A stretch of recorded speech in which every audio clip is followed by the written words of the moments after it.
Diablo एक pathetic anti social gamer था जो एक दिन अपने ही कैरेक्टर के रूप में जागता है, एक ओवर पावर डीमन लॉर्ड बनकर। लेकिन जब वो गलती से दो फ्रीकी डेमी ह्यूमंस गर्ल्स को एंस्लेव कर लेता है जो अब उसकी सारी बातें मानती हैं, तो वो डिसाइड करता है कि अपने नए जॉयस्टिक का इस्तेमाल करके मल्टीबार शॉर्टीज को क्लैप करेगा। लेकिन ये सब होने से पहले वो अपने घर के बेसमेंट में क्रॉस रेवड़ी खेल रहा था। लेकिन जैसे ही घड़ी में 12 बजते हैं उसे अचानक दो बैडीज से किसेस मिलती हैं और तभी उसे एहसास होता है कि वो अब डियाब्लो के बॉडी में है, अनडिफीटेड डीमन लॉर्ड जो उसका गेम का ही कैरेक्टर है। और जब लड़कियां ये बहस करती है कि उसे कौन रखेगी, और तभी वो चारों तरफ देखता है और पहचान जाता है कि ये जगह उसी गेम का लोकेशन है। और अपने पुराने लाइफ में वो एक चोमू सा लड़का था जिससे कोई बात तक नहीं करता था, और इसी वजह से प्रेजेंट में वो लड़कियों का ध्यान खींचने की कोशिश करते हुए स्टटर करता है। लेकिन हिम्मत जुटाकर और अपने बेस्ट डीप वॉइस में वो लड़कियों को ऑर्डर करता है कि लड़ाई बंद करो और एक दूसरे से हाथ मिलाओ। और लड़कियां तुरंत मना कर देती हैं, लेकिन अचानक एक फोर्स उनको हाथ मिलाने पर मजबूर कर देती है और कुछ सेकंड बाद ही उनके गले पर स्लेव कॉलर आ जाती हैं, जिसे देखकर वो डर जाती हैं। और सिटी की तरफ जाते हुए लड़कियां एक्सप्लेन करती हैं कि उन्होंने उसे अपना स्लेव बनाने के लिए समन किया था, लेकिन कुछ गलत हो गया और अब वो उसकी बाउंड हो चुकी हैं। और ये सुनकर डियाब्लो कनेक्ट करता है कि उसका मैजिक रिफ्लेक्टर रिंग जो उसे गेम में मिला था शायद उनकी समनिंग मैजिक को पलटकर उन्हीं पर चला गया। और इनकी तरफ जाते हुए लड़कियां अपना इंट्रोडक्शन देती हैं सेरा और रिम, और बताती है कि वो एडवेंचरर्स हैं जिन्हें उनकी पावर की जरूरत है। और इसके जवाब में वो खुद को इंट्रोड्यूस करता है, Diablo the mighty demon Lord. और आखिरकार वो एक डरावने होटल पहुंचते हैं जहां पैसों की कमी की वजह से उनको एक ही रूम में रहना पड़ता है, जहां एक किंग साइज बेड है। और ये देखकर डियाब्लो के मन में सेरा और रिम के साथ एक नॉटी ग्रुप प्रोजेक्ट की उम्मीद जग जाती है। और अचानक एक लड़की जिसका नाम सेलेस्टीन है वो उनके रूम में आती है और शेरा उसे एक्साइटेडली ग्रीट करती है क्योंकि वो मेज एसोसिएशन की हेड है। और फिर डियाब्लो से पहचान जाता है गेम से, वही मेज जो टाउन को अपनी मैजिकल बैरियर से प्रोटेक्ट करती है। और सेलेस्टीन तुरंत ही लड़कियों के गले में लगे स्लेव कलर को नोटिस करती है और उन्हें डिनर पर इन्वाइट करती है ताकि वो इसके बारे में और जान सके। और जब लड़कियां पूरी स्टोरी रिवील करती हैं तो सेलेस्टीन वादा करती है कि वो अपनी पूरी कोशिश करेगी उनकी मदद करने की। और तभी डियाब्लो कोल्डली पूछता है कि वो अपने बदसूरत चेहरे के साथ उनको क्यों अनॉय कर रही है। और ये सुनकर उसका सिम बॉडीगार्ड गुस्सा हो जाता है और डियाब्लो से कहता है कि सेलेस्टीन के नाम पर रिस्पेक्ट डालो, मगर डियाब्लो उसे मना करता है और कहता है कि जो उखाड़ना है उखाड़ ले। और मामला बढ़ने ही वाला होता है कि सेलेस्टीन रिन को अर्ज करती है कि वो बॉडीगार्ड रख ले, लेकिन रेम मना कर देती है। और तभी सेलेस्टीन उसे याद दिलाती है कि वो उनके देश के लिए बहुत इंपॉर्टेंट है। और इसके बावजूद रिम अश्योर करती है कि वो खुद अपना बचाव कर सकती है और साई करते हुए हाई मेज अपने बॉडीगार्ड के साथ वहां से निकल जाती है। और बॉडीगार्ड जाते जाते डियाब्लो को गुस्से से घूरता है।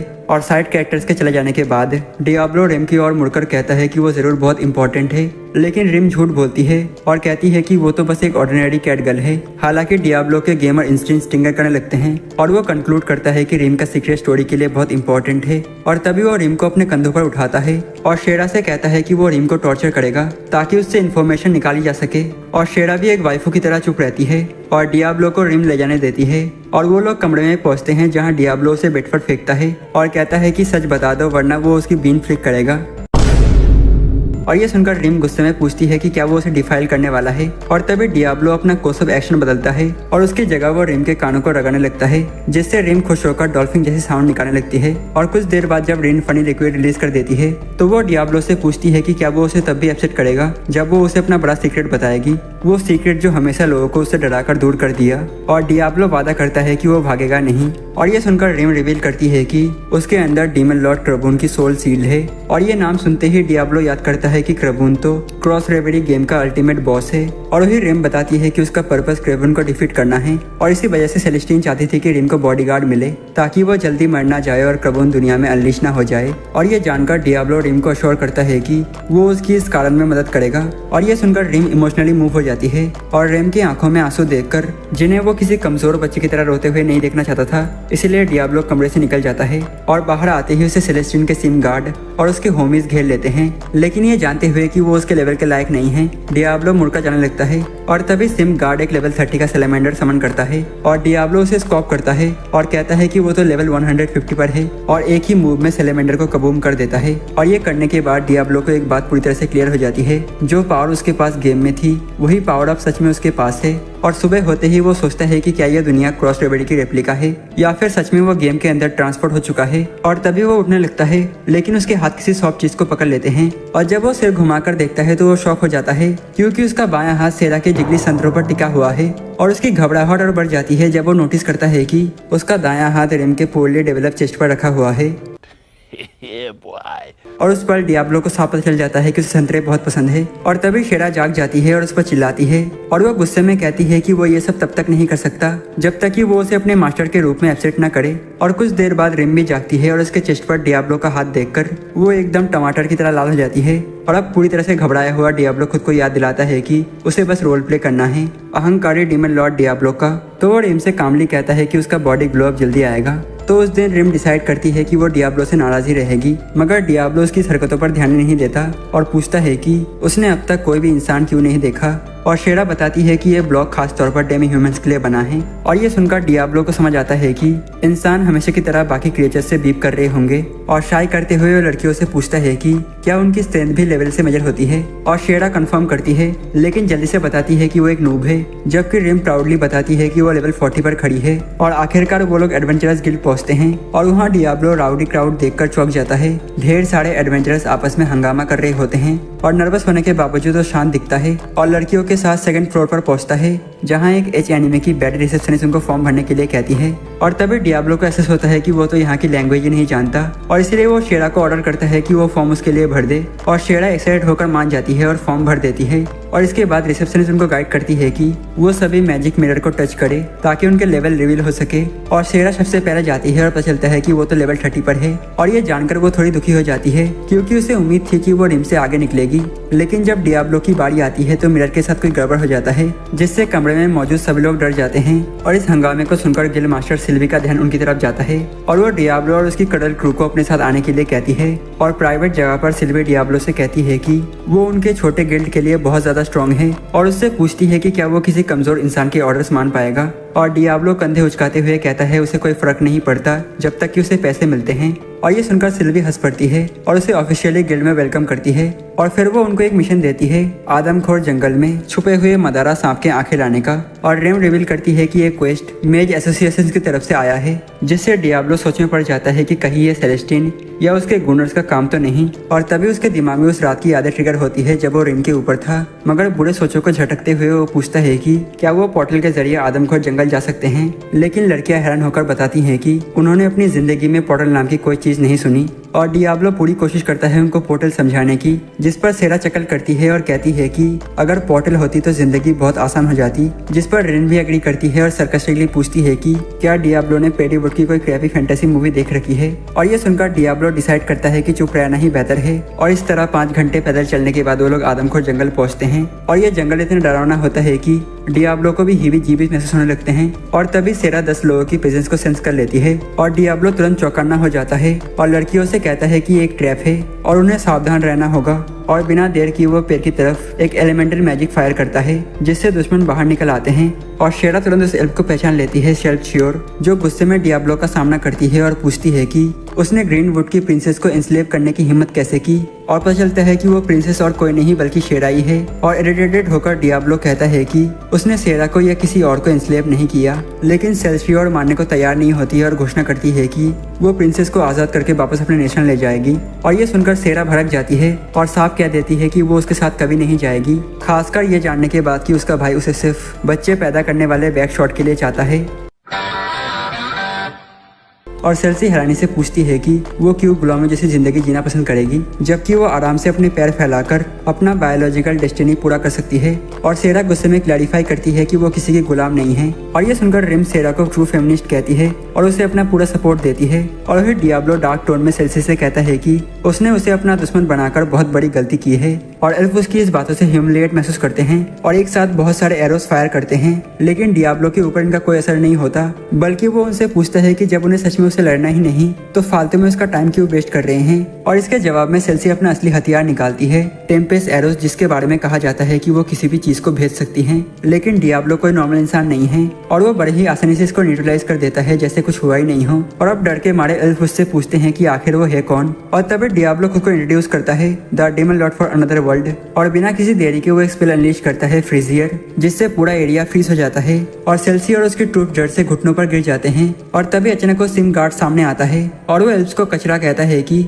उन्होंने डियाब्लो को मारने में नाकाम रहकर उसे शर्मिंदा कर दिया। और इसी से साफ हो जाता है कि ये सब उसी की प्लॉटिंग थी। और तभी डियाब्लो उससे पूछता है कि क्या उसने एल्फ्स को ये यकीन दिलाया कि वही स्लेव ट्रेडर है। और ये सुनकर गार्ड चिल्लाता है कि एल्स ने ये नतीजा खुद निकाला क्योंकि वो बेवकूफ डेमी ह्यूमंस हैं। और इसके जवाब में डियाब्लो उसे फाइनल वार्निंग देता है कि अगर उसने कभी उसे दोबारा देखा तो उसे टुकड़ों टुकड़ों में फाड़ डालेगा। और ये सुनकर गार्ड इतना डर जाता है कि वहाँ से भाग जाता है। और इसी मौके पर सेरा आगे बढ़ते हुए सेल्सी से कहती है कि अब दोबारा उसे परेशान ना करे क्योंकि जब उसके पास चैट जैसे डियाब्लो हैं तो उसे अपने भाई के साथ क्लैप करने की जरूरत नहीं। और घर लौटने के बाद शेरा खुद को अकेला पाती है डियाब्लो के साथ और उसे रिजर्व करने की कोशिश करती है, ये कहकर कि उसका मैजिक कितना अमेजिंग है। लेकिन डियाब्लो अपने ख्यालों में खोया होता है और कंक्लूड करता है कि यह दुनिया सच में रियल डील है और गेम से उल्टा यहाँ अगर वो मरा तो दोबारा रिस्पॉन्ड नहीं होगा। और तभी उसे एहसास होता है कि बाकी लोग लो लेवल पर इसलिए हैं क्योंकि कोई भी गॉड लाइक पावर पाने के लिए अपनी जान रिस्क नहीं करना चाहता। और अचानक डियाब्लो शेरा से कहता है कि क्रैब्स को हराने के लिए उसे अपनी जान रिस्क करनी पड़ेगी। और ये सुनकर शेरा को लगता है कि वो रेन को उसके ऊपर चुन रहा है और आंसू भरी आंखों से शेरा उसे गले लगा लेती है और कहती है कि उसे डियाब्लो की उतनी ही जरूरत है जितनी रिम को है। और अपनी डिवोशन दिखाने के लिए शेरा सीधे उसके बुर्ज खलीफा पर बैठ जाती है और उसे अपने संतरों से खेलने देती है जब तक कि डियाब्लो मान ना ले कि वो रिम को उसके ऊपर नहीं चुन रहा। और अगली सुबह गैंग को सिल्वी बुलाती है और वो माफी मांगती है कि मिशन के बाद उनको आराम करने का समय नहीं दिया और रिवील करती है कि इस बार खास तौर पर किसी ने डियाब्लो के एक क्वेस्ट के लिए रिक्वेस्ट किया है। और ये सुनकर लड़कियां चिंतित हो जाती हैं और सिल्वी से पूछती है कि कहीं ये फिर से ट्रैप तो नहीं। और तब सिल्वी बताती है कि ये कमीशन खुद सेलेस्टिन की तरफ से आया है और उसने इसके लिए बड़ी रकम ऑफर की है। हालांकि डियाब्लो बड़बड़ाता है और सिल्वी से पूछता है कि क्या उस मेज ने अपनी बदसूरत गार्ड के डैमेज की रिप्लेशन भी इंक्लूड की है। और गिल्ड मास्टर उसे एश्योर करती है कि सब मैनेज हो जाएगा। और तभी रिम इंटरप्ट करती है और साफ कह देती है कि वो इस मिशन पर नहीं जाएगी क्योंकि वो सेलेस्टिन का कोई एहसान नहीं लेना चाहती और उसके हिसाब से इतनी हाई पेइंग जॉब एक्सेप्ट करने का मतलब होगा कि वो उसके डेप्थ में बन जाएगी। और ये सुनकर डियाब्लो एहसास करता है कि रिम कोई गोल्ड डिगर नहीं है। और फिर सेरा सबको याद दिलाती है कि वो सभी ब्रोक लूजर्स हैं जिनके पास तो टॉयलेट पेपर खरीदने तक के पैसे नहीं हैं। और इसी बीच सिल्वी पिच करती है कि इस क्वेस्ट के लिए उन्हें जरूरी नहीं कि ग्रुप में ही जाना पड़े क्योंकि ये मिशन माना जाता है कि एक आसान जॉब है। और इसलिए बिना देरी किए डियाब्लो रिम से कहता है कि वो शहर में अकेले रहे। और ये सुनकर रिम थोड़ा बुरा मान जाती है और सिल्वी के ऑफिस से निकलते ही वो लोग जॉब डिस्क्रिप्शन पढ़ते हैं, वुल्फ ब्रिज पर रिफ्रेशमेंट पहुंचाना। और इसे पढ़कर डियाब्लो एहसास करता है कि ये वाकई बहुत आसान काम है। और वो कहता है कि सेलेस्टिन क्लियरली अपनी गार्ड की बदतमीजी का मुआवजा करने की कोशिश कर रही है मगर रिम गुस्से में फंस करती है और इंसिस्ट करती है कि उसे पैसों से खरीदा नहीं जा सकता। और फिर शेरा कहती है कि उसे लगता है कि सेलेस्टिन एक अच्छी इंसान है। और जैसे ही वो मिशन के लिए निकलने वाले होते हैं एक गोल्डन बालों वाला लड़का डियाब्लो को रोकता है और कहता है कि वो उतना ही इवल दिखता है जितनी उसके बारे में अफवाहें फैली हैं। और अब उत्सुक होकर डियाब्लो सोचता है कि आखिर किस रूमर्स की बात हो रही है। और तब लड़का रिवील करता है कि शहर उसे एक डीमन के रूप में जानता है जिसने 2 इनोसेंट लड़कियों को इंस्लेव किया हुआ है। और अंदर ही अंदर डियाब्लो इस रूमर्स पर क्रिंज करता है जानते हुए कि उसके सिंह तो बस शो के लिए हैं। लेकिन बाहर से वो अपना बेस्ट क्रॉप हस्बैंड वॉइस निकालकर लड़कियों से पूछता है कि ये भोंदू कौन है। और वो तुरंत जवाब देती है कि ये एमिल है जिसे एडवेंचरस गिल्ड का सबसे स्ट्रॉन्ग वॉरियर कहा जाता है। और उसका इंट्रोडक्शन सुनकर एमिल प्राउडली बोस्ट करता है कि वो लेवल 50 का है और डियाब्लो को डुएल के लिए चैलेंज करता है। और ये सुनकर डियाब्लो अंदर ही अंदर एक्साइटेड हो जाता है क्योंकि वो यहाँ आने के बाद से ऐसे गेम जैसे कॉन्फिडेंशन का इंतजार कर रहा था।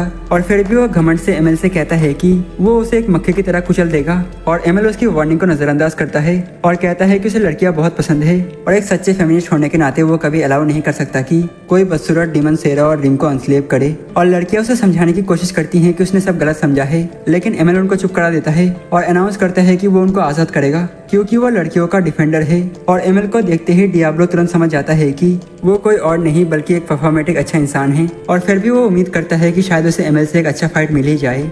और जैसे ही एमिल अपनी फाइटिंग पोजीशन लेता है डियाब्लो का एक्साइटमेंट और बढ़ जाता है और एमिल तुरंत डियाब्लो पर हमला करता है ताकि उसे आधा काट सके। लेकिन डियाब्लो अपने स्टाफ से आसानी से उस हमले को डॉज कर लेता है और अगले मूव में एमिल माना गैदर करने की कोशिश करता है लेकिन डियाब्लो उसे एक मच्छर की तरह मारकर दूर फेंक देता है जिससे एमिल काफी एम्बेरस हो जाता है। और गुस्से से तिलमिलाता हुआ एमिल चिल्लाता है कि वो हार मारने वाला नहीं है क्योंकि वो नारुतो देखकर बड़ा हुआ है और फिर से हमला करता है। और तभी लड़कियां दोनों बेवकूफों के ऊपर चिल्ला पड़ती है कि बस करो। और तभी सेरा एमिल को सच बताती है कि उसने पूरी कहानी गलत समझी है। और रेन भी समझाती है कि डियाब्लो ने उनको एनस्लेव नहीं किया बल्कि उनकी मदद कर रहा है। और ये सुनकर एमिल जोर जोर से हंसने लगता है और डियाब्लो से कहता है कि वो लकी है कि लड़कियों ने साफ कह दिया वरना वो उसे खतरा मानकर निपटा देता। और इधर डियाब्लो बस गहरी सांस छोड़ देता है क्योंकि उसके सामने खड़ा एमिल क्लियरली एक ऐसा चिंप है जो कभी इवॉल्व ही नहीं हुआ और बाद में शेरा और डियाब्लो अपनी क्वेस्ट की तरफ बढ़ते हैं, जहाँ एल्फ मैडम बोरियत में जिगल करती है और डियाब्लो से पूछती है कि क्या वो उसके साथ स्क्रीन टिपिंग करना चाहता है। और उसके अंदर का वर्जिन घबरा जाता है और चिल्लाता है कि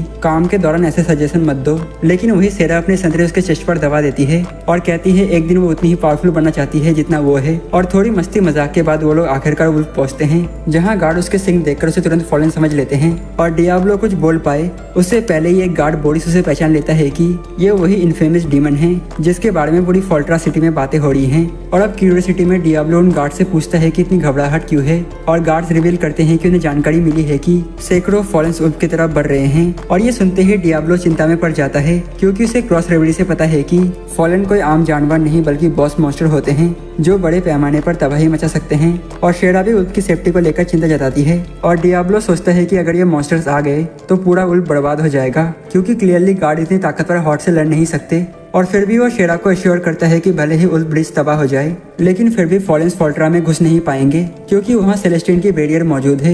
लेकिन शेरा अभी बेचैन रहती है और बताती है कि हाल ही में मॉन्स्टर एक्टिविटी काफी बढ़ गई है, क्योंकि कुछ लोग डीमन लॉर्ड क्रेसकॉम को रिवाइव करने की कोशिश कर रहे हैं। और अब डियाब्लो भी उसकी तरह टेंशन में आ जाता है और सोचने लगता है कि कहीं असली टारगेट रेमी तो नहीं है। और तभी जब वो तुरंत घर जाकर रेम को देखने की सोचता है और तभी बोरिस डियाब्लो को एक लेटर ऑफ एप्रिसिएशन देता है, तो वो शॉक हो जाता है और उसे डांटते हुए कहता है कि जब चारों तरफ मॉन्स्टर हॉट आने वाली है तो इन बेकार की कागजों की क्या जरूरत है। लेकिन बोरिस बेवकूफी वाले स्माइल के साथ कहता है कि अगर आज उसका आखिरी दिन भी हुआ तो वो ऑनर के साथ मरना चाहता है। और डियाब्लो फिर पूछता है कि वो भाग क्यों नहीं रहा, जिस पर बोरिस प्राउडली बताता है कि उसका काम तब तक लड़ना है जब तक वर्कर्स और ट्रेवलर फोल्ट्रा सेफली नहीं पहुंच जाते। और ये सुनकर शेरा अपनी पपी डॉल्स आइज से डियाब्लो को ऐसे देखती है कि भाई तुरंत पिघल जाता है और बस एक झटके में डिसाइड कर लेता है कि शेरा के सोप टॉपिंग हॉन्कर्स के लिए वो उल्फ ब्रिज को बचाएगा। और कुछ घंटों बाद बोरिस कंफर्म करता है कि सभी सिविलियन सेफली फोल्ट्रा पहुंच गए हैं। और तभी डियाब्लो नोटिस करती है एक लाइट स्किन बैडी जो ऑस्ट्रेस पर बैठी हुई है और उसके पीछे एक पूरी आर्मी ऑफ फॉलन मॉन्स्टर्स। और अब वो सबको पीछे हटने का ऑर्डर देता है ताकि वो अपनी फुल पावर मैजिक अनलीश कर सके। लेकिन जाने से पहले शेरा सॉफ्टली कहती है डियाब्लो सावधान रहना। और पहली बार किसी ने उसके लिए ऐसी चिंता जताई। और ये सुनकर वो अंदर से पंप हो जाता है और बैटल फील्ड की ओर बढ़ जाता है। और इधर फोल्ट्रा में रिम बैठी है सेलेस्टीन के साथ और वो बताती है कि उसने अपने उस इरिटेटिंग गार्ड को डिसमिस कर दिया है जिसने पिछली बार सबको परेशानी में डाला था। और फिर वो रिन से डियाब्लो के बारे में और डिटेल पूछती है और रिन बिना झिझक के रिवील करती है कि डियाब्लो एक डीमन लॉर्ड है जो दूसरी दुनिया से आया है। लेकिन सेलेस्टीन इस बात को मानने से इनकार कर देती है और वार्निंग देती है कि डियाब्लो शायद फॉरेन हो सकता है जो उसके अंदर सोई हुई डीमन लॉर्ड सोल की तरफ अट्रैक्ट हो रहा है। और रिन गुस्से में खड़ी हो जाती है और कहती है कि डियाब्लो के पास उसे चोट पहुंचाने के कई मौके थे, लेकिन उसने हमेशा उसकी रक्षा की और वादा किया कि वो क्रिसकम को चकनाचूर करेगा। और तभी अचानक दरवाजा जोर से खुलता है और वही पागल गार्ड अंदर आता है, लेकिन इस बार और भी ज्यादा साइको लग रहा है। और वो चिल्लाते हुए सेलेस्टीन से कहता है कि सब लोग पागल हो गए हैं और सबने उसे डिस्चार्ज कर दिया और इसलिए उसे उन्हें हट करना पड़ा। और चिंतित सेलेस्टीन धीरे से पूछती है कि उसने किसको चोट पहुंचाया, लेकिन गार्ड और ज्यादा अनस्टेबल हो जाता है और चिल्लाता है तुम दूसरों की फिक्र क्यों करती हो, एक बार मेरी भी तो फिक्र करो। और जैसे ही गार्ड पूरी तरह साइको हो जाता है वो अचानक एक ड्रैगन निकालकर खुद को चीर देता है और उसी समय एक शैडो स्नेक समन होती है जो उसके पूरे शरीर को लपेट लेती है। और रिम तुरंत पहचान लेती है उस इविल एनर्जी को और सबको पीछे हटने का वार्निंग देती है। और कुछ ही पलों में वो गार्ड पूरी तरह स्नेक द्वारा कंज्यूम होकर एक फॉलन में बदल जाता है जिसका नाम है ग्रेगोर। और इधर बैटल फील्ड में डियाब्लो लो लेवल स्किल से दर्जनों फॉलन काट रहा होता है और तभी उसका सामना हो जाता है फॉलन गार्ड की एटल गार्ड से। और अब वापस इनमें ग्रेगोर पूरी तरह से मॉन्स्टर बन चुका है और वो सेलेस्टीन को पहचान कर टोंट करता है खेल खत्म, तुम्हारा बैरियर तोड़ना काफी इजी था तुम्हारे सिम गार्ड की वजह से। और सेलेस्टीन के सबऑर्डिनेट से तुरंत वहां से भागने के लिए कहते हैं और रिम उसका हाथ पकड़कर भागती है, लेकिन थोड़ी ही दूर जाकर एक डेड एंड में फंस जाते हैं। और तभी ग्रेगोर पहुंच जाता है, इस बार साफ इरादे के साथ कि अब गेम ऑफ टैग खत्म करने का वक्त आ गया है। और रिम अपने समनिंग इंस्टिंक्ट पर भरोसा करते हुए तुरंत एक क्रिएचर एसलाव समन करती है, लेकिन ग्रेगोर इतना ताकतवर है कि उसे एक ही बार में खत्म कर देता है। और अब सबको लगता है कि सारी उम्मीदें खत्म हो गई है, लेकिन तभी ड्रामा भरी एंट्री होती है एमएल की और वो चिल्लाते हुए ग्रेगोर को चैलेंज करता है। और साथ ही कुछ एडवेंचरर्स भी पहुंच जाते हैं जो सेलेस्टीन की रक्षा करने आए थे और एमएल उस फॉलन पर हमला करता है, लेकिन ग्रेगोर अपने डार्क मैजिक से उसे हवा में उछाल देता है और हंसते हुए खुद को इंट्रोड्यूस करता है, मैं हूँ माने ईटिंग वुड्स का ग्रेटेस्ट सॉर्सरर। और इसके बाद वो एक स्पेल्स कास्ट करता है डार्क बुलेट, जिससे एमएल बुरी तरह घायल हो जाता है। और लड़कियां एमएल को भागने के लिए कहती हैं, लेकिन वो उठकर गर्व से बोलता है, मैं अपने दुश्मनों से पीठ कभी नहीं मोड़ता। और इधर वुल्फ ब्रिज पर डियाब्लो की फाइट चल रही होती है एडलगार्ड से और डियाब्लो ऑब्जर्व करता है कि उसका लेवल 80 है और इसलिए वो कॉन्फिडेंटली बोलता है तुम मुझसे जीत नहीं सकती। और गुस्से में एडलगार्ड अपनी अल्टीमेट स्पेल यूज करती है सैक्रिफिस चार्ज और हमला इतना बड़ा होता है कि पूरी जमीन हिल जाती है, लेकिन डियाब्लो को कोई चोटी नहीं पहुंचता और वो एरोगेंट टोन में कहता है अगर माफी चाहती हो तो चारों हाथ पाँव के बल झुक जाओ। और तभी दूर से बोरिस की आवाज आती है और वो चिल्लाता है कि सेलेस्टीन का पीछा एक फॉलन कर रहा है और उसी टाइम पर डियाब्लो को समझ आता है कि असली ग्रैंड प्लान तो यही था। एडलगार्ड तो बस उसे डिस्ट्रैक्ट करने के लिए यहाँ लगी हुई थी और एडलगार्ड अपना टाइम पास कर रही थी जबकि उसका सबऑर्डिनेट फोल्ट्रा के अंदर से बैरियर कमजोर कर रहा था और प्लान साफ था जैसे ही बैरियर टूटेगा वो और उसकी फॉलन आर्मी पूरी सिटी में तबाही मचा देंगे। और एडलगार्ड की घमंडी स्माइल देखकर डियाब्लो तंग आ गया और वो फैसला करता है कि अब इस लड़ाई को खत्म करने का वक्त आ गया और वो शेरा और उसके गार्ड को ऑर्डर देता है कि वो शेल्टर ले ले और फिर एडलगार्ड को आखिरी चांस देता है भाग जाने का, लेकिन वो कॉन्फिडेंटली बोलती है मैं यहाँ इंसानियत को मिटाने और डीमन लॉर्ड को रिवाइव करने आई हूँ।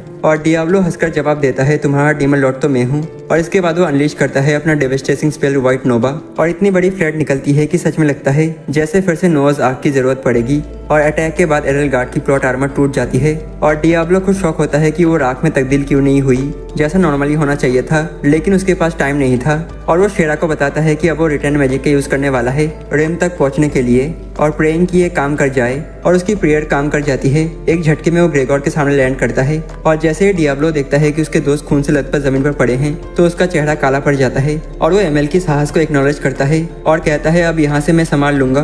और ये सुनते ही एमएल बेहोश हो जाता है और डियाब्लो सेलेस्टीन को एक हीलिंग पोशन देता है और इंस्ट्रक्ट करता है कि वो घायलों का ध्यान रखे। और सरप्राइज होकर सेलेस्टीन पूछती है क्या तुम सच में उनके लिए इस फॉलन से लड़ने वाले हो, लेकिन डियाब्लो कामली करेक्ट करता है नहीं, मैं ग्रेगोर से इसलिए लड़ रहा हूँ क्योंकि उसने मेरी बेस सिटी पर हमला करने की हिम्मत की। और ग्रेगोर पागल की तरह रेंट करता है मैं तुम्हें पिग फूड बना दूंगा, लेकिन डियाब्लो चुप रहता है और उसे ऑब्जर्व करता है और वो कंक्लूड करता है कि ग्रेगोर दरअसल ब्रोरा सॉसरर है, क्रॉस रेवरी का ऐसा बॉस जो मैजिक और फिजिकल वॉर में दोनों में एक्सपर्ट होता है। और जब ग्रेगोर बैरियर तोड़ने की धमकी देता है तो डियाब्लो कैजुअली रिवील करता है एडलगार्ड अब नहीं आएगी, वो तो ऑलरेडी मियाँ खलीफा वाली हालत में पहुंच चुकी है 1 वर्सेस 10 सेशन के बाद। और ग्रेगोर गुस्से में चिल्लाता है कि डियाब्लो झूठ बोल रहा है और तुरंत अनलीश करता है अपनी डार्क बुलेट्स, लेकिन इस बार डियाब्लो उन अटैक को न्यूट्रलाइज कर देता है और रिफ्लेक्ट करके ग्रेगोर पर ही वापस फेंकता है और अटैक से हिल चुका ग्रेगोर गुस्से में कांपता है और डियाब्लो कामली कहता है खिलवाड़ करना बंद करो। और तभी फॉलन यूज करता है अपना आखिरी ट्रम्प कार्ड, एक मूव जिसे वो डार्क प्रेस कहता है, लेकिन डियाब्लो बिना हिले डुले उस अटैक को भी रिफ्लेक्ट कर देता है और सीधे पलटकर ग्रेगोर पर मारता है। और अब ग्रेगोर का घमंड टूट चुका है और वो कांपते हुए दया की भीख मांगता है, लेकिन डियाब्लो ठंडे लहजे में बोलता है तेरी क्राइम्स की सजा तुझे भुगतनी ही पड़ेगी। और इसके बाद वो एक high level sealing spell cast करता है जिससे ग्रेगोर को एक दूसरी डायमेंशन में हमेशा के लिए सील कर दिया जाता है। और लड़ाई खत्म होते ही शेरा दौड़कर उसे हक करती है और रेम आंसुओं के साथ उसका शुक्रिया अदा करती है कि उसने उसकी जान बचाई। और चमकदार डियाब्लो अपने अंदर के सिम को छुपाकर चैड बनने की कोशिश करता है और बोलता है मैंने ये सब इसलिए किया क्योंकि तुम मेरी हो। और उसके उम्मीद के उल्टा रेम सरप्राइजिंगली खुश होकर मान जाती है और कहती है कि हाँ वो उसकी है। और शेरा खुद को बाहर छोड़ दिया महसूस करते हुए जिद करने लगती है कि मैं भी तुम्हारी हूँ। और ये सुनते ही डियाब्लो का दिमाग शॉर्ट सर्किट कर जाता है और बॉडी में इतनी तेज खून बहती है कि बेचारा बेहोश होकर गिर जाता है। और 3 दिन बाद फोल्ट्रा सिटी में फ्यूनरल सेरेमनी रखी जाती है उन लोगों के लिए जिन्होंने ग्रेगोर के हमले में अपनी जान गंवाई। और डियाब्लो को हैरानी होती है कि इतना कुछ खोने के बाद भी फोल्ट्रा के लोग और मजबूत होकर अपनी सिटी को रिबिल्ड करने में लग गए हैं, लेकिन खुद डियाब्लो की हालत खराब है और माना का इतना लॉस होने की वजह से उसकी बॉडी हैवी और मूड उदास हो जाता है। और जब लड़कियां उसे नए कोस्ट पर जाने के लिए पुश करती हैं और वो आलस से बोलता है मुझे तो बस स्लीपिंग ब्यूटी बनकर हमेशा सोते रहना है। और इसे ब्राइब करने के लिए सेरा एक ऐसा रिवीलिंग ड्रेस पहनती है जैसा रोमन ट्विंस पहनते थे और मानो जादू हो जाता है, डियाब्लो तुरंत एक्टिव हो जाता है। लेकिन इससे पहले कि रोमांस प्लॉट में कुछ उन्नति हो रेम गुस्से में दरवाजा तोड़कर आती है और चिल्लाती है शेरा तू अकेले डियाब्लो की आईफिल टावर क्यों हड़प रही है। और अब दोनों लड़कियां डियाब्लो के इर्द गिर्द कड़र करने लगती है ताकि वो अपना अपना हक जमा सके। और तभी अचानक सिल्वी एंट्री मारती है और न्यूज देती है एलिवेंट किंगडम ने फोल्ट्रा सिटी के लॉर्ड को ऑफिशियल रिक्वेस्ट भेजी है कि शेरा को वापस लौटाया जाए वरना वो फोल्ट्रा पर वॉर डिक्लेयर कर देंगे। और अब डियाब्लो और उसकी गैंग का नया क्वेस्ट है एलिवेंट किंगडम और फोल्ट्रा के बीच वॉर रोकना। और सिचुएशन और खराब हो जाती है जब सिल्वी बताती है कि उनके पास मिशन पूरा करने के लिए सिर्फ 10 दिन है। और ये सुनते ही डियाब्लो के पसीने छूट जाते हैं क्योंकि उसे पता है उसकी कम्युनिकेशन स्किल उतनी ही बेकार है जितना तुम्हारी गर्लफ्रेंड का मूड जब वो गुस्सा हो। और चेरी ऑन टॉप सिल्वी आगे बताती है कि प्रिंस कीरा शेरा का भाई, उसने उस पर बाउंटी भी रख दी है। मतलब अब ढेर सारे बदमाश बाउंटी हंटर की तरह शेरा के पीछे पड़ेंगे ताकि जिंदगी के बाकी दिन जेफ बेजोस वाले लग्जरी में बिता सके। और ये सुनकर डियाब्लो का खून खौल उठता है और वो अंदर से सोचता है कैसा भाई होगा जो अपनी बहन को ऐसे बिट्रे कर सकता है। और अपनी ही बहन के साथ इतना बुरा करने का सोचकर डियाब्लो का गुस्सा फट पड़ता है और वो शेरा से वादा करता है अब मैं प्रिंस कीरा को ऐसा सबक सिखाऊंगा कि जिंदगी भर पछताएगा और उसने तुम्हें छेड़ने की कोशिश क्यों की। और शेरा उसकी बात सुनकर सरप्राइजिंगली ब्लश करती है, लेकिन डियाब्लो बड़े चैट अंदाज में एश्योर करता है तुम मेरी हो और जब तक मैं हूँ तुम्हें फिक्र करने की जरूरत नहीं। और रिम प्रैक्टिकल होकर पूछती है तो प्लान क्या है। और डियाब्लो गहरे लहजे में बोलता है पहला स्टेप है इन्फॉर्मेशन इकट्ठा करना और इसके लिए हमें फोल्ट्रा के लॉर्ड से मिलना होगा और ग्रेटिट्यूड एक्सप्रेस करने के लिए। और शेरा बिना शर्माए डियाब्लो के चेहरे को अपने बड़े संतरों से मोटिवेट कर देती है और बेचारा अंदर से मरता है पर बाहर से कूल डीमन लॉर्ड एक्ट करता है। और फिर सब मिलकर लॉर्ड गेलफर्ट के मेंशन की ओर निकलते हैं और रास्ते में सिल्वी बताती है कि गेलफर्ट कोई साधारण आदमी नहीं है और 30 साल पहले जब डीमन लॉर्ड अब भी जिंदा था गेलफर्ट ने अकेले ही कई फॉलन से लड़ाई करके फोल्ट्रा को बचाया था और इसीलिए आज भी लोग उसे हीरो ऑफ फोल्ट्रा मानते हैं। और डियाब्लो क्यूरियोसिटी से पूछता है उसका लेवल कितना है, लेकिन सिल्वी बताती है कि किसी ने कभी उसकी स्किल एक्सेस ही नहीं की। और जब डियाब्लो कैजुअली पूछता है कि लॉर्ड बात करने में इजी है क्या, और सिल्वी नर्वस होकर कहती है नहीं, उनका स्वभाव काफी कठोर है और इसलिए मैनर्स भूलने की गलती मत करना। और आखिरकार वो मेंशन पहुंचते हैं और सिल्वी नर्वस होकर लॉर्ड गेलफर्ट को ग्रीट करती है और गेलफर्ट सीधा डियाब्लो को घूरकर ब्लंटली कहता है जल्दी से एल्वन किंगडम वाली प्रॉब्लम खत्म करो। और सिल्वी थोड़ी हिम्मत करके रिक्वेस्ट करती है कि गेलफर्ट डियाब्लो को कम से कम प्रॉपर इन्फॉर्मेशन दे और गेलफर्ट साई करके इंट्रोड्यूस करता है मैं फोल्ट्रा का लेफ्टिनेंट हूँ और लॉर्ड ने मुझे इस शहर की जिम्मेदारी सौंपी है। और अब बारी आती है डियाब्लो की और अंदर से वो फुल घबराहट में है कि अब इसे क्या बोलूं कि डीमन लॉर्ड वाला एक्ट भी बचा रहे और बेवकूफ भी ना लगूं। तो ऑकवर्ड होकर वो गेलफर्ट को ग्रीट करता है और गेलफर्ट ठंडे लहजे में काउंटर करता है तो सच में डीमन लॉर्ड है या फिर एक घोटाले वाला कलाकार। और डियाब्लो की इंस्टेंट अचानक किक करती हैं और वो धमकी भरे अंदाज में बोल देता है क्या तुझे राख में बदलना है। और ये सुनकर उसकी पूरी टीम डर के मारे उसे घूरने लगती है कि भाई मैनर्स तो याद रखो, लेकिन गेलफर्ट सरप्राइजिंगली इग्नोर कर देता है और वो मैप की तरफ इशारा करके एल्फ का एग्जैक्ट लोकेशन बताता है और साथ ही वार्निंग देता है एल्फ एम्बुशिंग में मास्टर्स हैं, इसलिए मैं लड़ाई अवॉइड करना चाहता हूँ। और डियाब्लो सस्पिशियस होकर पूछता है लेकिन तुम स्पेसिफिकली डिप्लॉयमेंट को लेकर इतना स्टेंस क्यों हो। और गेलफर्ट उससे कहता है कि अगर वो शेरा को सौंप दे तो ये सब टाला जा सकता है, लेकिन डियाब्लो तुरंत शेरा को सौंपने की इस आइडिया को रिजेक्ट कर देता है। और इससे गेलफर्ट पूछता है कि वो प्रिंसेस होने की लग्जरी क्यों छोड़ रही है। और शेरा बताती है कि उसे एक ब्रीडिंग काउ नहीं बनना जिसका सिर्फ एक ही मकसद हो रॉयल बच्चे पैदा करना। और गेलफर्ट इस जवाब को मान लेता है, लेकिन शेरा से कहता है कि वो उसके साथ एम्पैथाइज नहीं कर सकता। और ये सुनकर शेरा उदास हो जाती है, लेकिन डियाब्लो उससे कहता है कि उसे दूसरों से एम्पैथी ढूंढने की जरूरत नहीं है क्योंकि उसके पास अपना रास्ता बनाने का हक है। और सिचुएशन समझते हुए गेलफर्ट बताता है कि रॉयल कैपिटल से किसी को उनकी मदद के लिए भेजा गया है। और तभी एक लड़की रूम में आती है और खुद को एलेसिया बताकर इंट्रोड्यूस करती है जो एक इंपीरियर नाइट है। और ये सुनकर डियाब्लो को याद आता है कि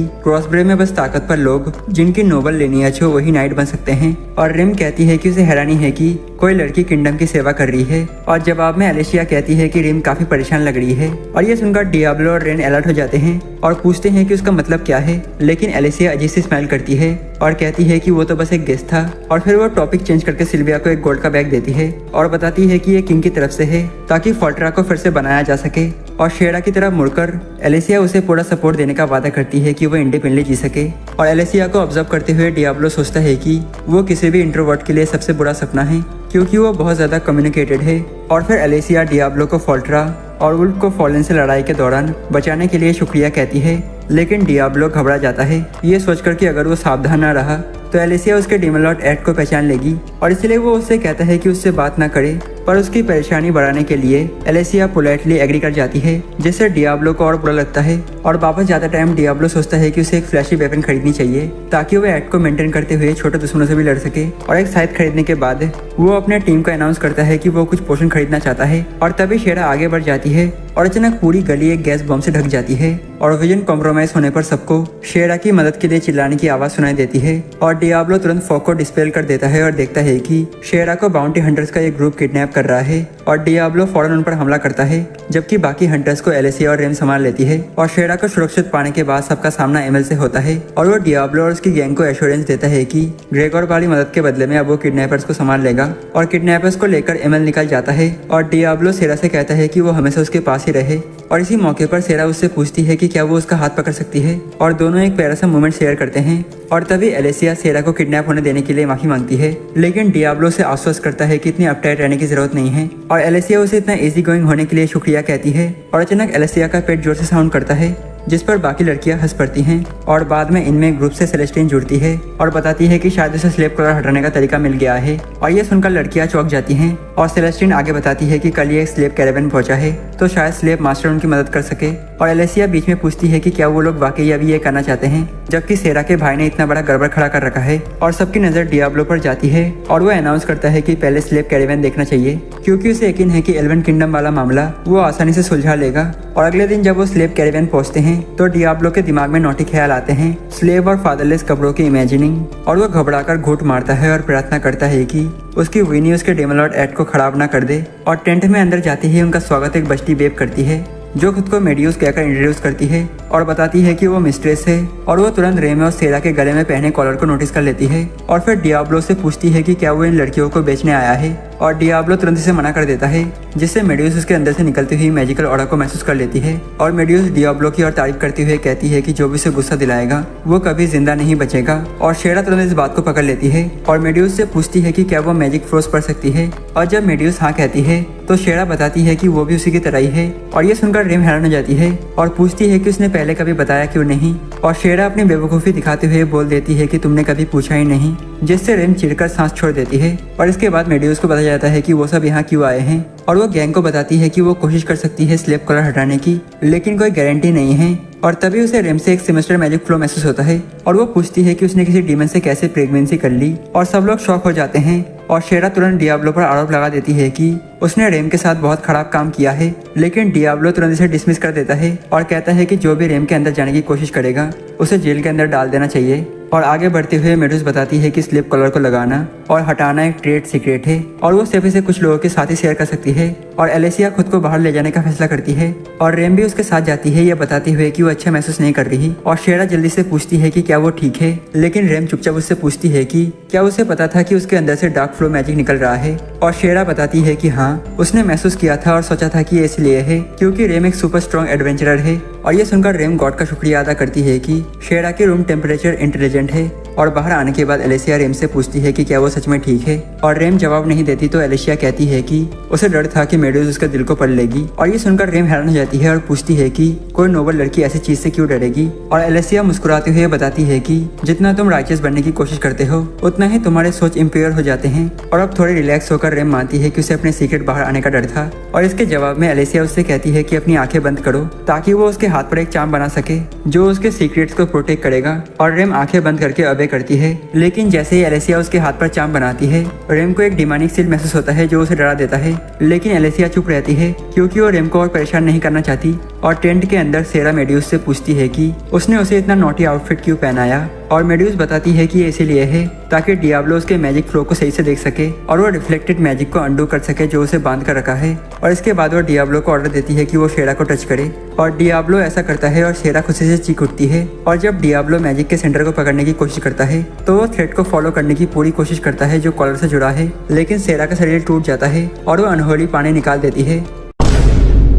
और उस रात रेम पूछती है कि वो असफल क्यों रहा और डियाब्लो बताता है कि मैजिक थ्रेड उसके लिए अभी बहुत कॉम्प्लिकेटेड है और रेम गहरी सांस लेते हुए कहती है कि वो बहुत थक गई है और एलेसिया से पूछती है कि वो कहाँ सोने का प्लान कर रही है। और तभी डियाब्लो के दिमाग में गंदे ख्याल आने लगते हैं और वो इमेजिन करता है कि वो सभी लड़कियों के साथ डर्टी कैटलिंग कर रहा है और वो डर जाता है क्योंकि वो पहले ही शेरा के डॉल्फिन आवाज पर गुण कर चुका है। और लकीली एलेसिया कंफर्म करती है कि वो उनकी तरह बम नहीं है और अपने अकेले के लिए रूम रेंट कर चुकी है। और अचानक सबको फ्रूट की आवाज सुनाई देती है और शेरा डर से कांप उठती है और कुछ सेकंड बाद उनका सामना उसके भाई कीरा से होता है और वो शेरा से कहता है कि वो उसके पास आए, लेकिन शेरा वही जमी रहती है और डियाब्लो गुस्से में कीरा पर टोंट करता है कि उसने अपनी ही बहन पर बाउंड्री लगाई। लेकिन प्रिंस सफाई देते हुए कहता है कि ये तो बस एक गलतफहमी थी। और इस पर एलेशिया पूछती है कि अगर शेरा उसके साथ नहीं जाती तो इंसानों के ऊपर वॉर छेड़ने की जो योजना है उसका क्या होगा।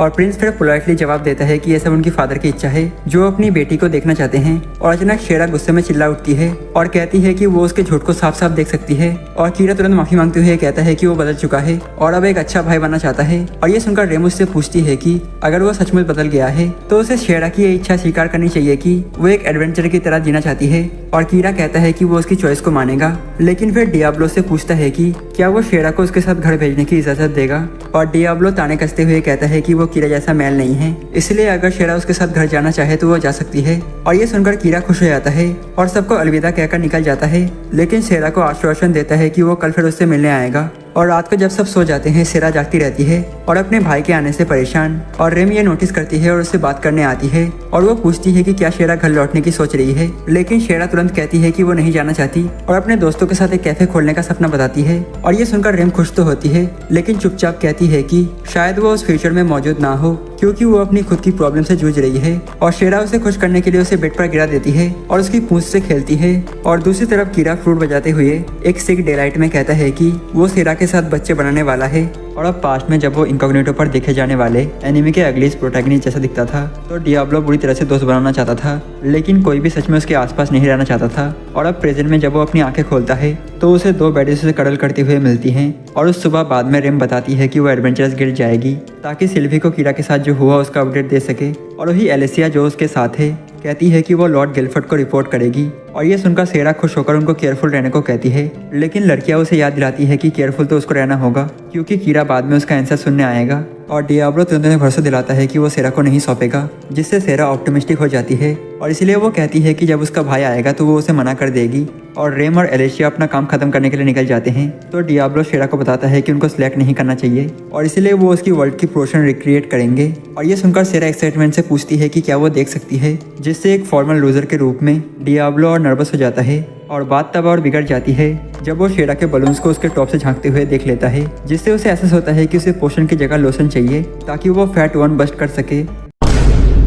और अचानक शेरा उसके लिए चेयर करने लगती है उसके हाथ में भरी हुई पोषण की वाल की तरफ इशारा करते हुए। और तभी डियाब्लो को समझ आता है कि अगर वो अपना ध्यान उसके सेनपाई स्नैक्स के ऊपर लगाए तो वो बिना मोटिवेशन खोए कुछ भी कर सकता है। और ऐसे ही वो और ज्यादा पोषण की वाल पूरा कर लेता है जिससे शेरा इम्प्रेस होती है और उसे इतना खुश देखकर डियाब्लो खुद भी मुस्कुराने लगता है जिसे शेरा नोटिस कर लेती है और उसकी तारीफ करती है। और इससे उसे एहसास होता है कि यहाँ आने के बाद ये पहली बार है जब वो मुस्कुराया है। और उम्मीदों से भरा डियाब्लो सोचता है कि शायद एक दिन वो लोगों से नॉर्मली बात कर पाएगा बिना डीमन लॉर्ड वाली बकचोदी के। और वो धीरे से शेरा से कहता है कि काश वो ऐसे पीसफुल मोमेंट हमेशा जी सके। और जैसे ही शेरा जवाब देने वाली होती है एक हल्की फ्लूट की आवाज कमरे में भर जाती है और शेरा की आंखों का कलर बदल जाता है और वो अचानक दरवाजे की ओर बढ़ती है।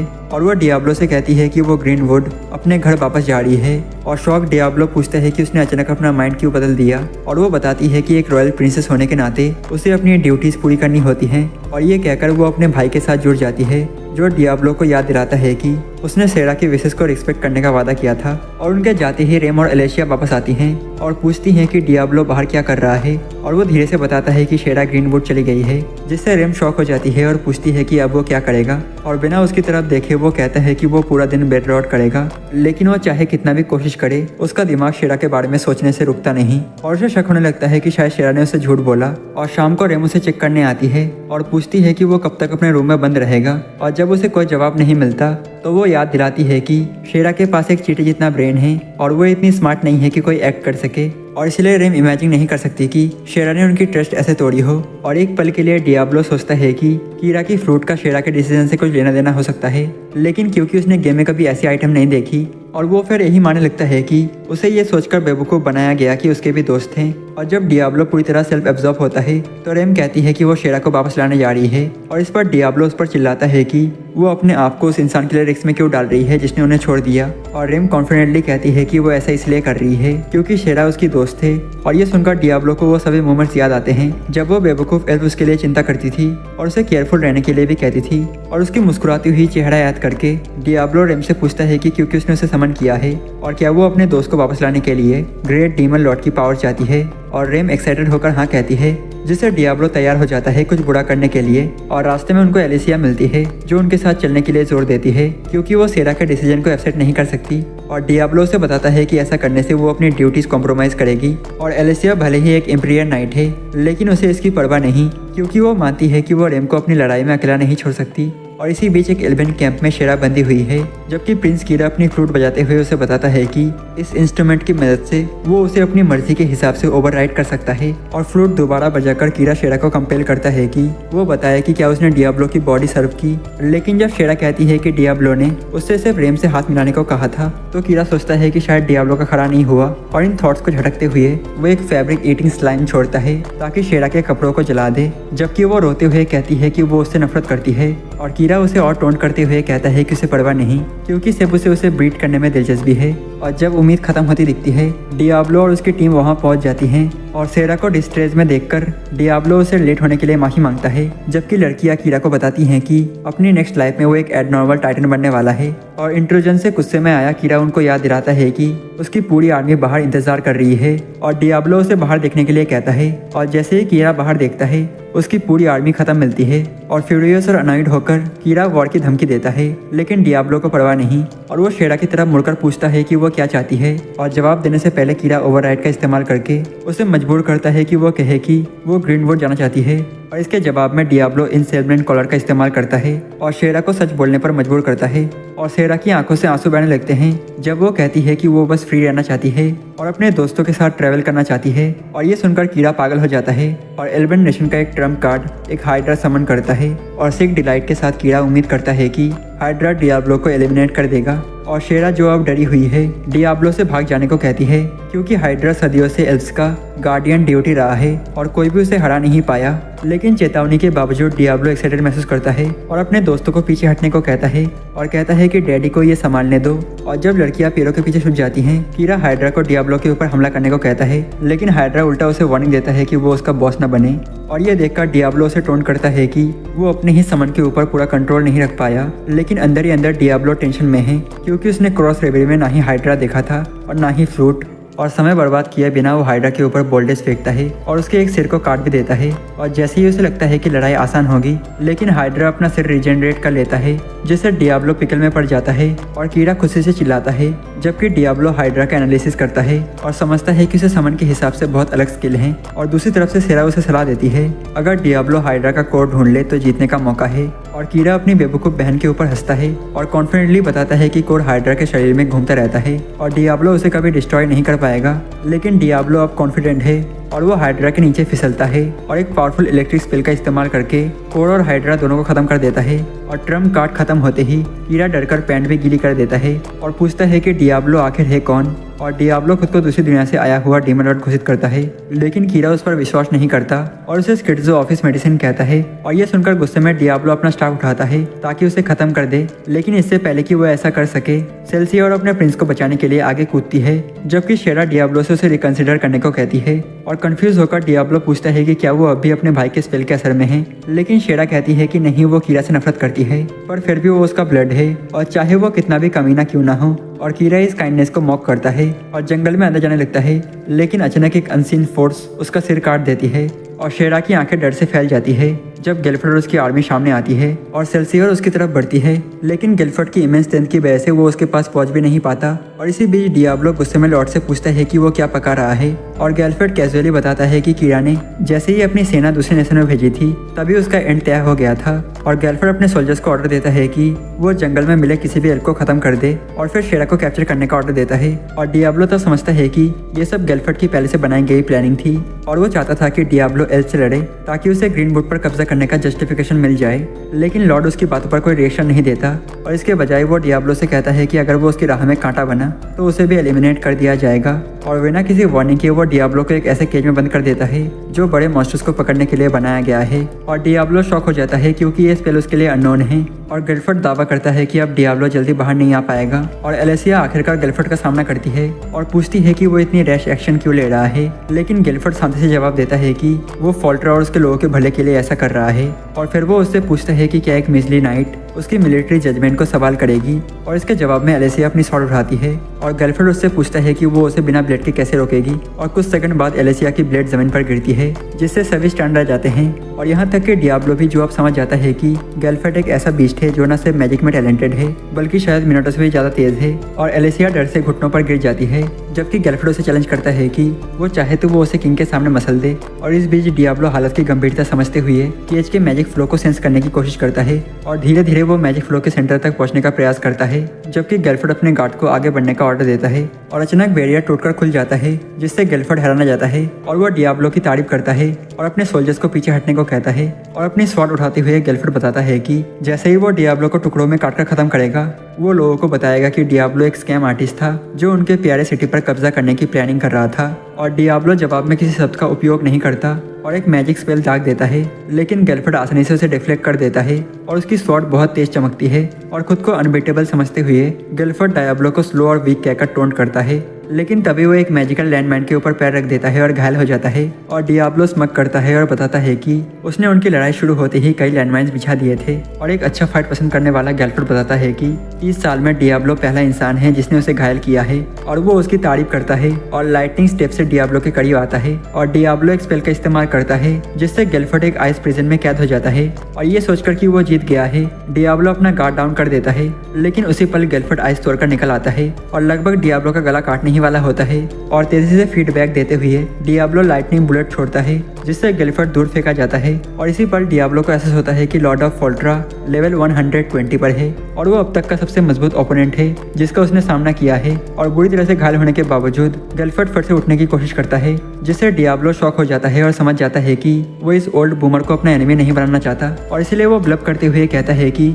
उसे अब लड़ाई में और दिलचस्पी नहीं रही। लेकिन गर्लफ्रेंड कहता है कि वो तो बस किंग को बता देगा कि डियाब्लो उनके देश के लिए खतरा है। और लकीली एलिसिया आगे बढ़ती है और कहती है कि ऐसा कुछ नहीं होगा क्योंकि वो खुद किंग को उसकी रेकलेस एक्शन की शिकायत करने जा रही है जिसने फोल्ट्रा में कियोस फैलाया। और आखिरकार गर्लफ्रेंड हार स्वीकार करता है और अपने ट्रूप्स को वापस लौटने का ऑर्डर देता है। और बाद में रेम डियाब्लो से हीलिंग पोशन मांगती है और घायल एल्प्स का इलाज करती है। और जब रेम बाहर होती है डियाब्लो शेरा को चेक करता है जो स्वीकार करती है कि उसके भाई को खत्म करना जरूरी था, लेकिन फिर भी वो उसके लिए रोने की इजाजत खुद को देती है। और आने वाले दिनों में एलिसिया रॉयल कैपिटल जाती है ताकि किंग को सब कुछ रिपोर्ट कर सके, जबकि सेल्सियर वॉर रोकने के लिए एल्व्स और इंसानों के बीच समझौता कराने की कोशिश करती है।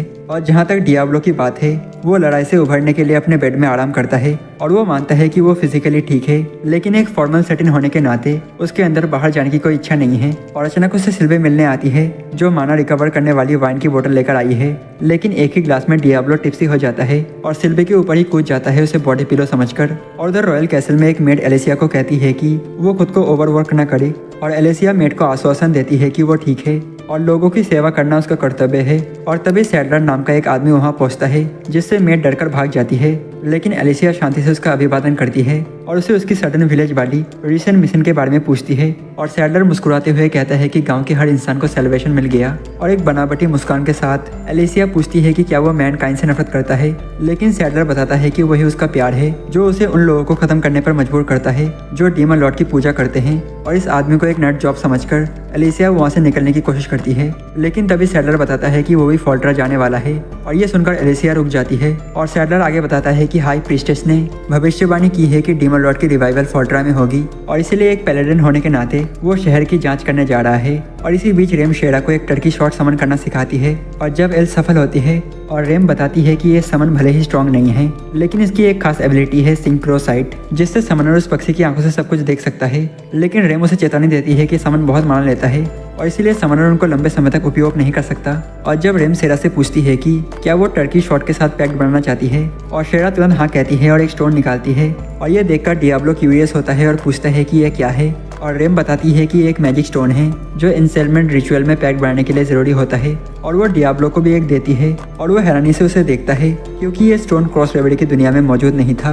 और शेरा का चंकी बट के साथ पैक्ट बनने के बाद डियाब्लो उसका टेस्ट लेने के लिए जंगल में एक कॉइन फेंकता है और फिर वो शेरा से कहता है कि टर्की शॉट का इस्तेमाल करके वो कॉइन ढूंढे। और शेरा तुरंत बट को काम पर लगाती है और उसकी उड़ान देखकर हैरान रह जाती है और कुछ सेकंड बाद वो उत्साहित होकर बताती है कि वो कॉइन देख सकती है। और डियाब्लो उसे डायरेक्शन में एरो चलाने को कहता है और जब निशाना लगता है वो बताता है कि इस समन की मदद से शेरा उन एनिमीज पर भी हमला कर सकती है जिन्हें वो खुद नहीं देख सकती। और रेम इस बात से हैरान होती है और कहती है कि उसकी छोटी दिमाग कभी इस तरह बट का इस्तेमाल करने के बारे में सोच नहीं सकती थी। और अचानक शेरा सुनने लगती है और रेम पर आरोप लगाती है कि वो हॉट डॉग वाटर जैसी स्मेल कर रही है। और रेम शर्मा जाती है और शेरा घोषणा करती है कि उनको स्विमिंग पर जाना चाहिए। और लेक पहुंचकर लड़कियां कपड़े उतारने लगती हैं, जिससे डियाब्लो फ्रीक आउट कर जाता है और वो कहता है कि वो उनके साथ पानी में नहीं जाएगा और मुंह फेर लेता है।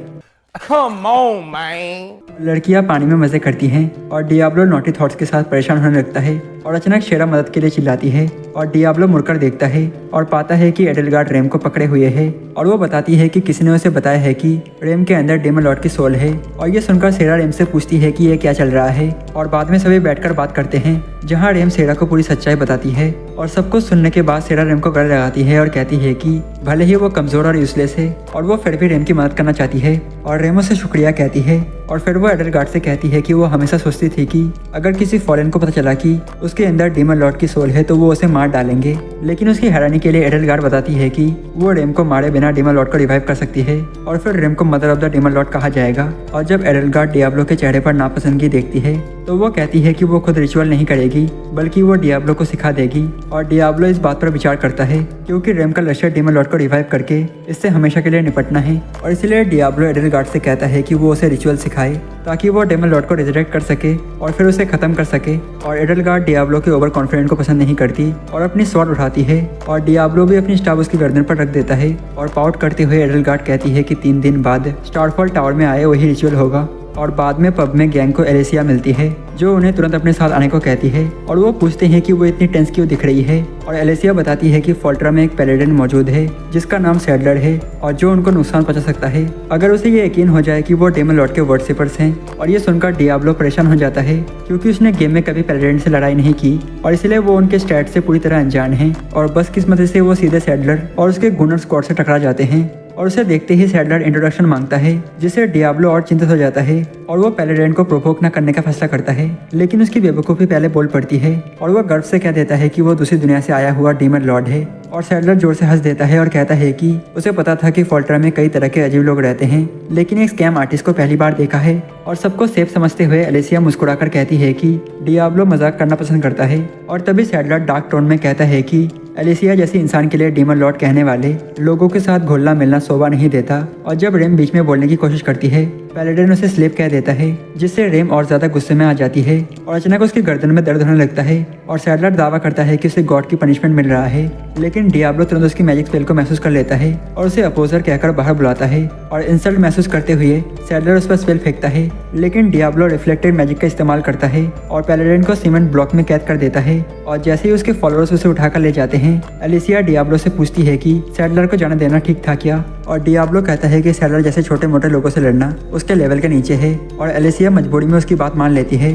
और 3 दिन बाद रेम अपनी सबसे बड़ी परीक्षा की तैयारी करती है और शेरा डियाब्लो से कहती है कि वो अपना सीक्रेट एलेसिया को बताना चाहती है। और डियाब्लो उसे मना करता है लेकिन रेम जिद करती है क्योंकि अब एलेसिया उसकी दोस्त है और इसलिए वो पीछे हट जाता है। और रेम को एलेसिया से कन्फेशन करते हुए देखता है और एलेसिया उसे गले लगा लेती है लेकिन इससे डियाब्लो के दिल में एक अजीब सा एहसास बढ़ जाता है जिसे वो नजरअंदाज कर देता है ये सोचकर कि शायद वो दोस्तों की आदतों में नहीं है। और उस रात वो सभी स्टारफॉल टावर पहुंचते हैं और डियाब्लो ऑस्ट्रेलिया में डूब जाता है क्योंकि यही वो जगह है जहाँ से उसे समन किया गया था। और वो एलेसिया को एडलगार्ड से मिलवाता है बताते हुए कि वो उनकी न्यू मेंबर है। लेकिन जब एडलगार्ड चुप रहती है डियाब्लो को अजीब लगता है कि उसने कोई अपोजिशन नहीं दिखाया और इसके बजाय एडलगार्ड रेम से कहती है कि उसे डेमन लॉर्ड की सोल को रिवाइव करने के लिए अपनी स्ट्रॉन्ग मैजिक पावर उसमें डालनी होगी। और रेम डियाब्लो की तरफ देखती है और कहती है कि वो एडलगार्ड पर भरोसा नहीं करती। और डियाब्लो पूछता है कि क्या वो पूरा ऑपरेशन रोकना चाहती है लेकिन रेम कहती है कि वो क्रिप्सकॉम को हारना चाहती है और डियाब्लो से मदद मांगती है। और डियाब्लो वादा करता है कि वो पूरी ताकत से उसकी मदद करेगा। और फिर एडलगार्ड डियाब्लो को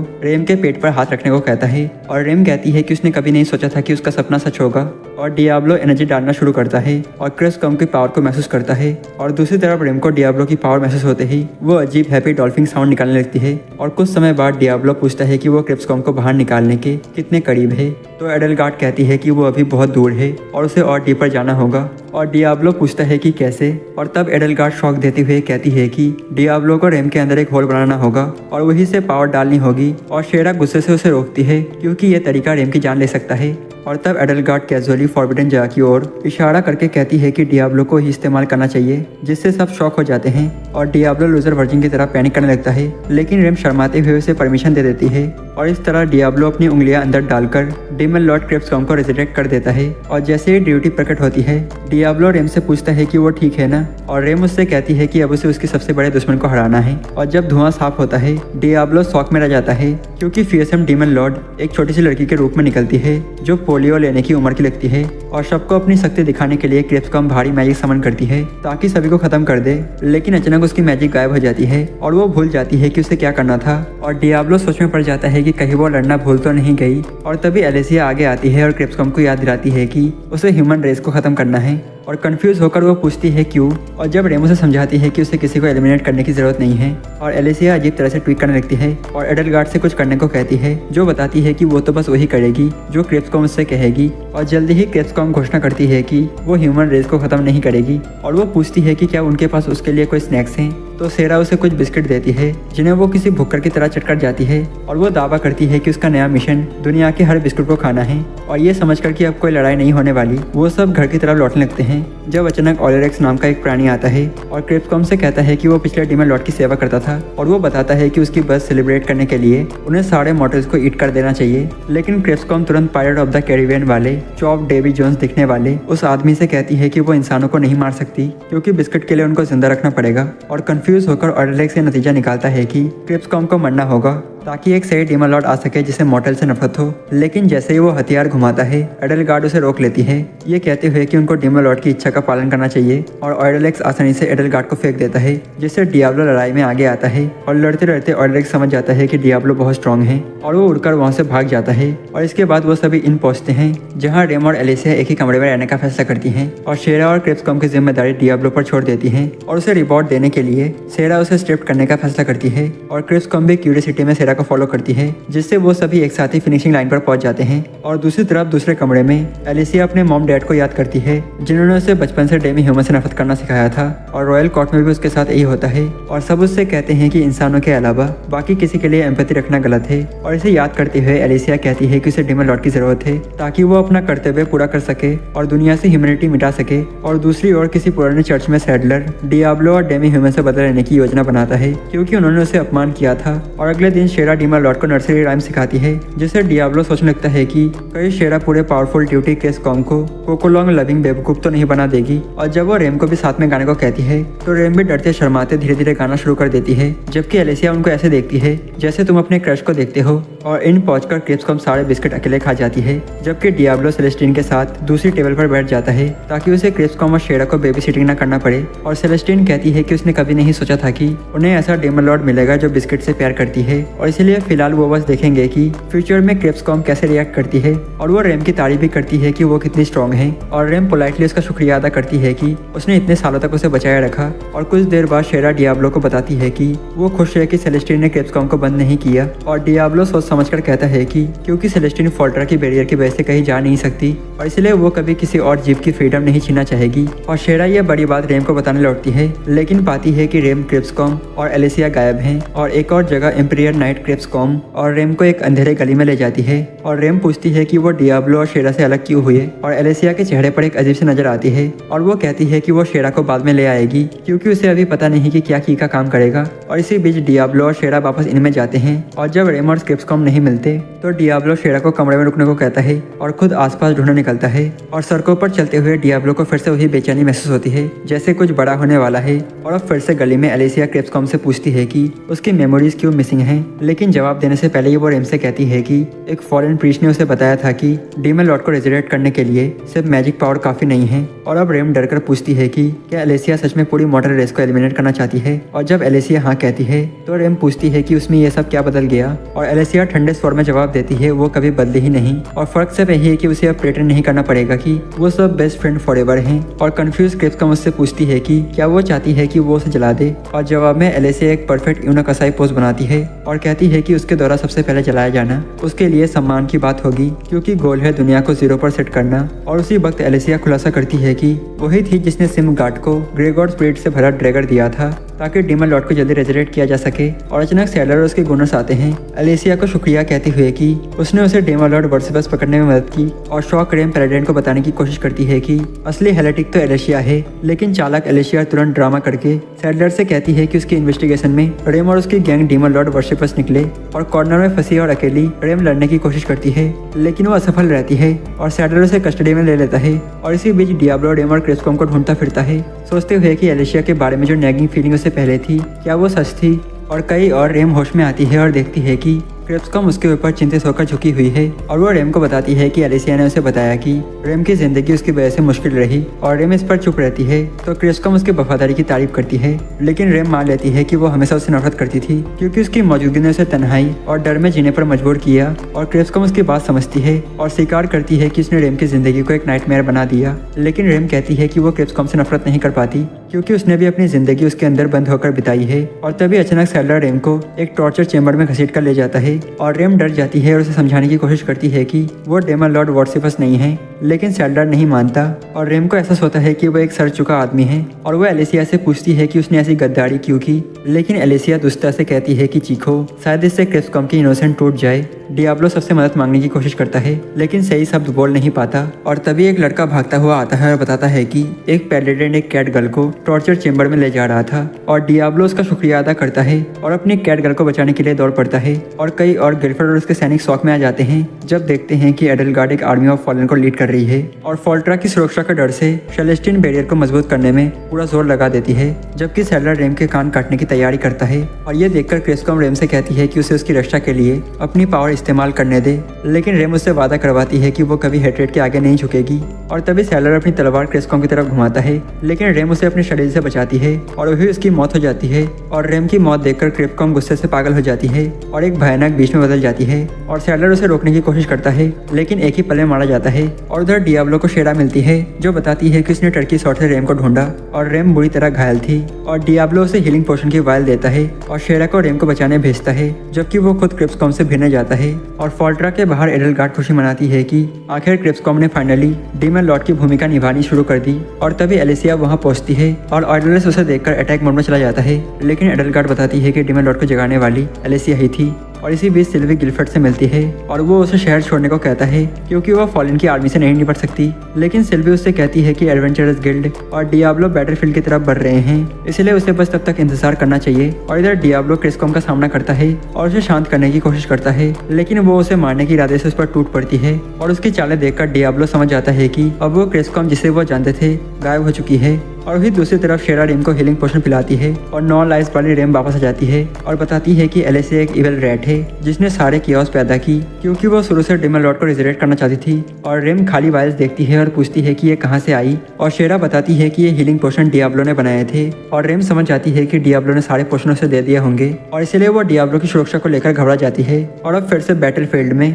डियाब्लो क्रिप्सकॉम के हमले से बचने की कोशिश करता है, ये समझकर कि अगर वो लेवल 150 ना होता तो अब तक मारा जा चुका होता। और लकीली उसे मदद मिलती है एमएल की, जो डियाब्लो की मदद करने के लिए पहुंचा था। और वो उसे भरोसा दिलाता है कि उसने रेम और शेरा को सुरक्षित जगह पर पहुंचा दिया है। और ये सुनकर डियाब्लो चैन की सांस लेता है और अपना अल्टीमेट मैजिक स्पेल एपोकलिप्स इस्तेमाल करता है, लेकिन ये स्पेल भी क्रिप्सकॉम को उसके ब्लड सेल से रोक नहीं पाता। और अचानक शेरा घायल रेम को लेकर बैटलफील्ड में पहुंचती है और दोनों मिलकर क्रिप्सकॉम को आवाज देती हैं और उससे वापस आने की गुहार लगाती हैं। और रेम तो उसे ये रिश्वत तक दे देती है कि अगर वो वापस अपनी पुरानी सेल्फ बन जाए तो वो उसे कई सारे स्नैक देगी। और ये सुनते ही क्रिप्सकॉम वापस से वही प्यारी सी डीमन लॉर्ड बन जाती है जिसे सब प्यार करते थे। और वो रेम से माफी मांगती है कि उसने हेट्रेट में आकर इतना अननेसेसरी कियोस मचा दिया, लेकिन रेम उसे आश्वासन देती है कि वो सिर्फ उसके वापस आने से खुश है। और इधर ऑयलरिक गुस्सा होकर एडलगार्ड के ऊपर चिल्लाता है कि वो एलिसिया के साथ मिलकर एक नाकाम साबित हुई है। और हालात खराब होते देखकर एलिसिया एडलगार्ड को भागने का इशारा करती है। और अगले दिन सिल्वी को पता चलता है कि क्रिप्सकॉम में डीमन लॉर्ड है और वो डियाब्लो से कहती है कि वो किसी भी हालत में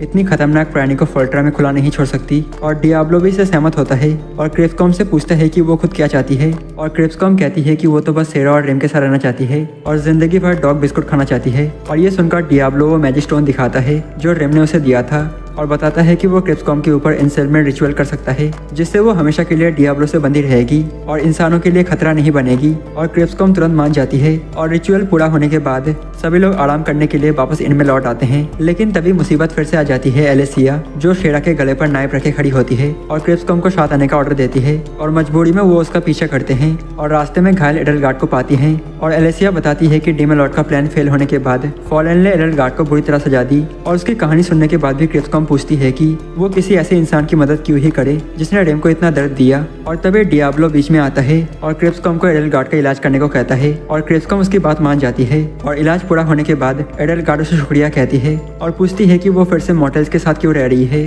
और क्रिप्सकॉम जवाब देती है कि ये लोग अपनी जान जोखिम में डालकर उसे बचाने आए थे और इसलिए अब वो उनके साथ रहना चाहती है और खूब सारे बिस्किट खाना चाहती है। और एडलगार्ड को ठीक देखकर एलेसिया अपनी नाइफ गिरा देती है और वो कहती है कि वो चाहे तो उसे खत्म कर सकते हैं। और रेम उससे पूछती है कि आखिर उसे इतना क्रेजी किसने बना दिया। और तब एलेसिया बताती है कि उसने इंसानों का डार्क साइड को इतने करीब से देखा कि उसमें इंसानों के लिए गहरी नफरत पैदा हो गई। और ये सुनकर डियाब्लो को खुद की याद आती है जब उसे उसकी बैड हेयर कट की वजह से लोग रिजेक्ट कर देते थे। और जब एलेसिया अपनी लाइफ सब्सक्रिप्शन खत्म करने की कोशिश करती है तो डियाब्लो उसे रोकता है और चिल्लाकर कहता है कि वो आसान रास्ता नहीं चुन सकती और उसे रेम के साथ की गई गलतियों का प्रायश्चित करना ही होगा। और डियाब्लो की बात समझते हुए एलेसिया सुधार का वादा करती है। लेकिन तभी डियाब्लो का शरीर ज्यादा लड़ने की वजह से जवाब दे देता है और उसे जमीन पर गिरते देखकर सारी लड़कियां यहाँ तक कि एलेसिया भी अपने कपड़े उतारकर उसकी देखभाल में लग जाती हैं। और खुशियों से बेहाल डियाब्लो बेहोश हो जाता है, मनी मनी ये सोचते हुए कि वो अब जेंगिस खान से भी ज्यादा बेबीज पैदा कर सकता है। और इसी के साथ ही एनीमे खत्म हो जाता है। और गाइस अगर वीडियो पसंद आता है तो वीडियो को लाइक कर देना और चैनल को भी सब्सक्राइब कर देना